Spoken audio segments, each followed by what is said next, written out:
اس نے مجھے اذیت دی، جس نے اسے خوش رکھا اس نے مجھے خوش رکھا، اور جس نے اسے اذیت دی اس نے مجھے اذیت دی۔ آقا علیہ السلام مستدرک امام حاکم، آقا علیہ السلام نے خود ارشاد فرمایا کہ حسن اور حسین یہ علی کے بیٹے نہیں، یہ میرے بیٹے ہیں۔ مستدرک امام حاکم فرمایا کہ یہ علی کے بیٹے نہیں ہیں، یہ میرے بیٹے ہیں، میرا نسب ان سے چلے گا۔ یہ فاطمہ کے بیٹے دراصل میرے بیٹے ہیں، انہی سے میرا نسب چلے گا۔ اور حضور نے فرمایا ان کے ہاتھ اور ان کی محبت کو دامن کے ساتھ لپیٹ لو، پکا کر لو، اپنے دل میں بٹھا لو کہ جو ان کو اذیت دے گا تو اصل مجھے اذیت دے گا، مجھے اذیت دے گا۔ اور رسول کریم صلی اللہ علیہ وسلم کی اذیت، حضور کو اذیت دینا، ہمارے ہاں تو یہ سمجھا جاتا ہے نا کہ کوئی پتھر مارے تو اب اذیت ہے۔ ہاں جی ایسا ہی ہے نا کہ پتھر مارا تو اذیت ہو گئی، کسی نے کوئی ڈنڈا مارا تو اذیت ہو گئی، تشدد کیا تو اذیت ہو گئی۔ وہاں اذیت کا معنی اور مفہوم یہ نہیں ہے، وہاں اذیت کا معنی اور مفہوم وہ ہے جو سورہ نور میں ہے، سورہ نور میں کیا مفہوم ہے؟ آقا علیہ السلام نے ایک مرتبہ صحابہ کرام کو اپنے گھر بلا لیا، اور گھر بلا کے ان کی دعوت کی کھانے پر۔ تو جب کھانا کھانے لگے، رات کا کھانا تھا، کھانا کھا چکے عشاء کے بعد، تو صحابہ کرام کچھ دیر کے لیے جس طرح دوست بیٹھ جاتے ہیں اور آپس میں کھانے کے بعد گپ شپ کرتے ہیں، وہ بیٹھ گئے اور آپس میں گپیں کرنے لگے۔ ان کی گپیں ہماری طرح تو نہیں تھی، اللہ رسول کی باتیں کرتے ہو، وہ بات چیت کرنے لگے۔ ٹائم کافی بیت گیا، اس بات چیت میں ٹائم کافی بیت گیا۔ آقا علیہ السلام کے دل میں آیا، حضور کے دل میں آیا، زبان میں نہیں آیا، حضور کے دل میں آیا کہ یہ کافی دیر بیٹھ چکے ہیں، اب رات زیادہ ہو گئی ہے، اگر یہ چلے جاتے تو بہتر تھا۔ حضور کے دل میں آیا، زبان میں نہیں آیا۔ حضور علیہ السلام حیا کی وجہ سے یہ بات کہہ نہ سکے، بس حضور نے اتنا خیال کیا، اور یہ اتنی سی بات حضور کے دل میں آنے کی دیر تھی، اللہ پاک نے جبریل امین کو نازل فرمایا ان آیات کے ساتھ کہ اے صحابہ کرام، اے میرے نبی کے عاشقوں، سنو، تم تو کھانا کھانے کے بعد اتنی دیر بیٹھے ہو نا، تمہیں نہیں بیٹھنا چاہیے، نہیں بیٹھنا چاہیے۔ اللہ کا رسول میرا پیارا نبی وہ تو تمہیں کہنے میں حیا کرتا ہے، پر اللہ اسلام کا معاملہ سمجھاتے ہوئے اور نبی کا ادب اور محبت سمجھاتے ہوئے کسی شے کا حیا نہیں کرتا۔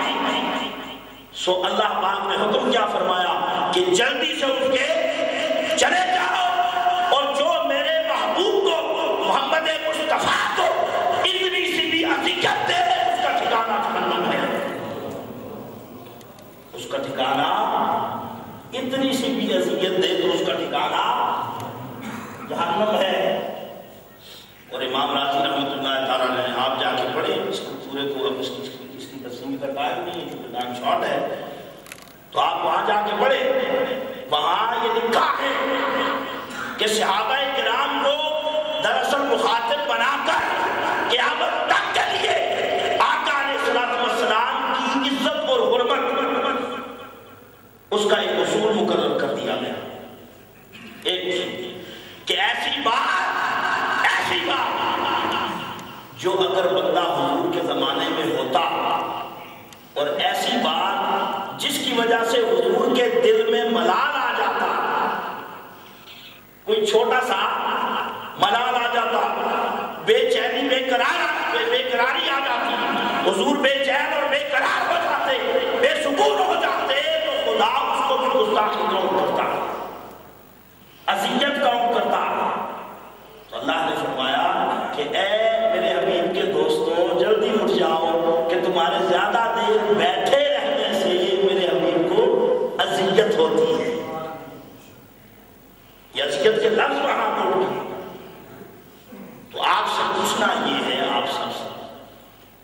اللہ کے حبیب کو اگر یہ اذیت ہو، یہ کتنی سی اذیت ہے بتائیں نا.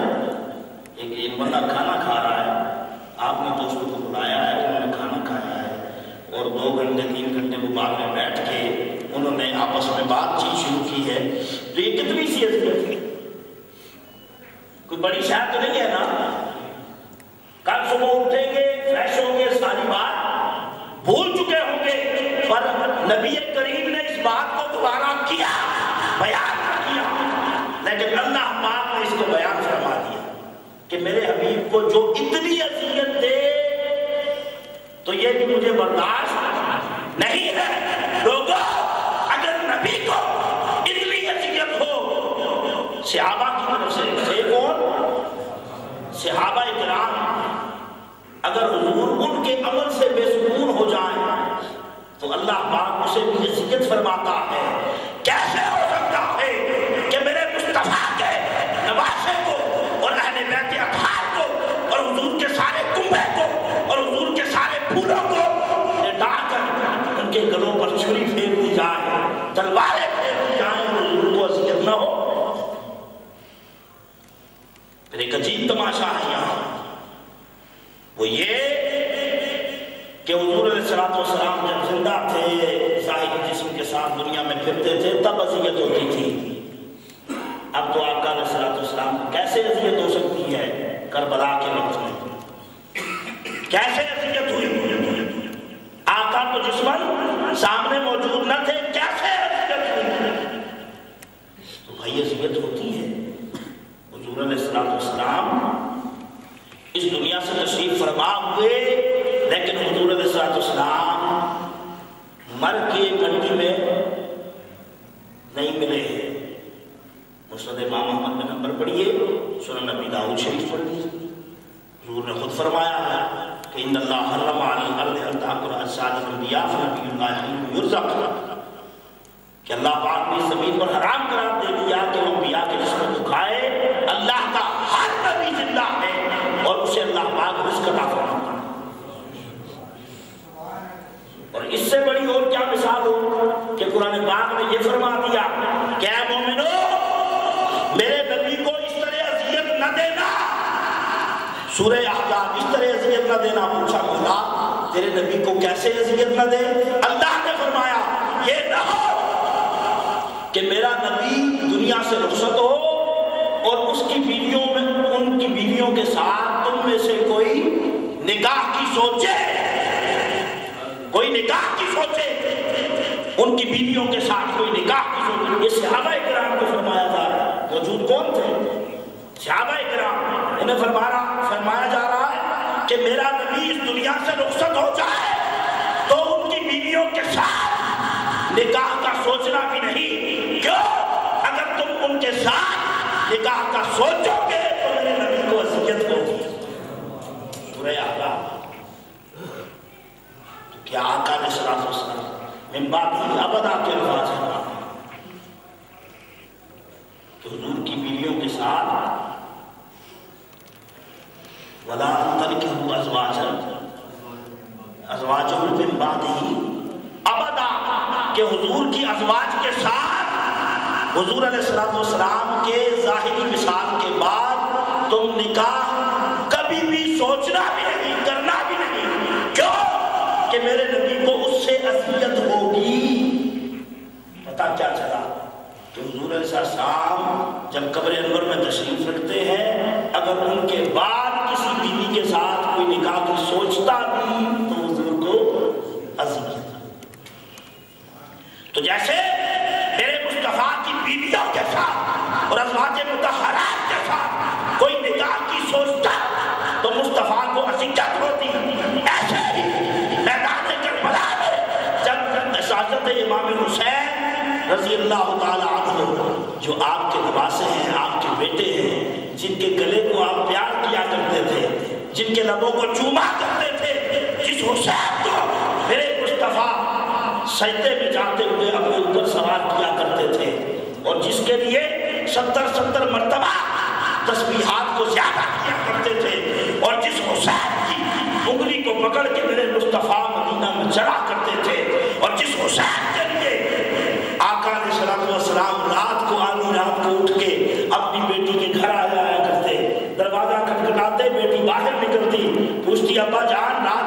بہن